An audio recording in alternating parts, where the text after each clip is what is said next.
খবর পাওয়া যাচ্ছে রোহিঙ্গারা নাকি আরাকান আর্মির বিরুদ্ধে যুদ্ধ করার জন্য প্রস্তুতি নিচ্ছে। এই ঘটনা সত্য হলে বাংলাদেশের জন্য তা কোনো বিপদ ডেকে আনবে কিনা এবং রোহিঙ্গারা আরাকান আর্মির বিরুদ্ধে যুদ্ধ করে জয়ী হতে পারবে কিনা আপনার কি মনে হয়? দেখেন, আজকে রাখাইন রাজ্যের মুসলমানদেরকে আরাকানি মুসলমান বলা হয়। এদের শত শত বছরের পুরনো বাপদাদার ভিটে বাড়ি থেকে এদেরকে উচ্ছেদ করে দিয়েছে। আজ তাদেরকে অবর্ণনীয় কষ্টের মুখে ঠেলে দিয়েছে। আপনারা বলেন তো, এদের বাড়িঘরে ফেরত যাওয়া বা ফেরত পাওয়া এটা তাদেরকে মানবাধিকার নয়?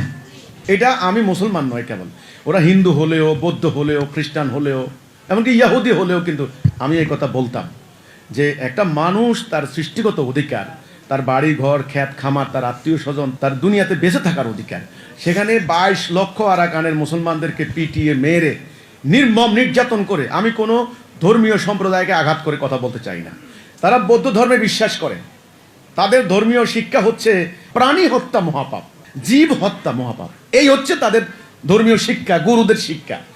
ওনারা দুনিয়াদারি ত্যাগ করার ইয়া হিসাবে গেরুয়া বসন পরে, ওকে ভালো। তো আপনাদের এই শিক্ষা যদি হয়, তাহলে বৌদ্ধ সন্ত্রাসীরা এই যে নারীদেরকে ধর্ষণ করে, নির্মম নির্যাতন করে, তাদের বাড়িঘর থেকে বের করে দিয়ে আপনারা কোন ধর্ম পালন করছেন? আমার প্রশ্ন হচ্ছে এটা।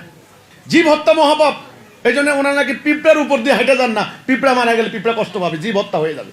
মাছ মাইরে খান না, মাছ জীব হত্যা হয়ে যাবে। সেখানে মানুষ আল্লাহর সৃষ্টি, যার ভিতরে আল্লাহর রূহ আছে, আরে হোক না মুসলমান, হোক না হিন্দু, যে মানুষকে মেরে আপনারা দেশ থেকে বের করে দিয়েছেন। এটা কোন ধরনের ধর্মীয় শিক্ষা? আমার প্রশ্ন হচ্ছে এটা। তা আজকে সেখানে যে আরাকান আর্মি নামক যে সংগঠন, তাদের সংখ্যা ছিল গত বছর আমি দেখলাম 10,000, এবারে সংখ্যা বেড়ে হয়েছে 40,000।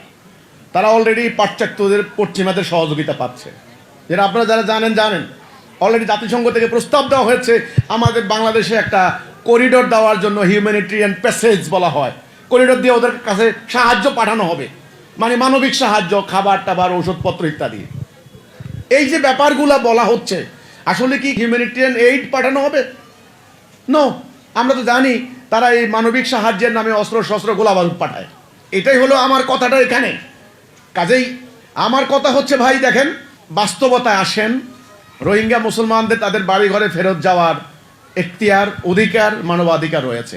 এখন কথা হচ্ছে, এখানে বিভিন্ন সশস্ত্র সংগঠন তৈরি হচ্ছে। যদি হয়ে থাকে, তাহলে আমি বলবো তাদেরকে এই ধরনের সশস্ত্র যুদ্ধের দিকে ঠেলে দেওয়ার জন্য জাতিসংঘ সহ বিশ্ব সম্প্রদায় দায়ী। কেন? পাশে এত বড় চীন, পাশে হলো মালয়েশিয়া, এর পাশে হলো থাইল্যান্ড, এত বড় ইন্ডিয়া, এসব সরকার এদেরকে বলতে পারে না এদের বাড়ি ঘরে যাও তোমরা? কেউ বলবে না। আমি বলি সোজা উত্তর, মুসলমানদের জন্য কারো কোনো শক্তি নাই আল্লাহ ছাড়া। এখন এখানে আপনারা প্রশ্ন করলেন যে বাংলাদেশের জন্য কোনো বিপদ ডেকে আনবে কিনা। হ্যাঁ, আনতে পারে, বাংলাদেশের জন্য বিপদ ডেকে আনতে পারে।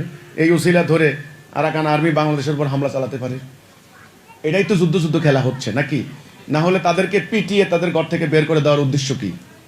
একটা মাস্টার প্ল্যান আছে না?